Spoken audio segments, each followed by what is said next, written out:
வர சொன்னது? உங்க உறவே வேண்டான்னு தான்டா வெட்டிக்கிட்டு வந்தோம். மறுபடியும் ஒட்டிக்கலான்னு வந்தியா? இந்த ஆதிசேஷன் வீட்டுல இந்த அல்சேஷனுக்கு என்னடா வேலை? விட்ட விட்டு வெளியில போடா புறம்போக்கு நாயே. இப்ப உங்ககிட்ட பணம் இருக்கிற திமிர்ல நீங்க என்ன வேணாலும் பேசலாம்னு நினைக்காதீங்க. அந்த பணத்துக்காக தாண்டா நீ அவ பின்னாடி சுத்தன.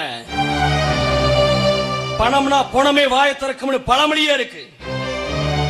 உங்ககிட்ட பேசிட்டு இருக்க எனக்கு நேரம் இல்ல. இந்தா இதை எடுத்துக்கிட்டு கிளம்பு.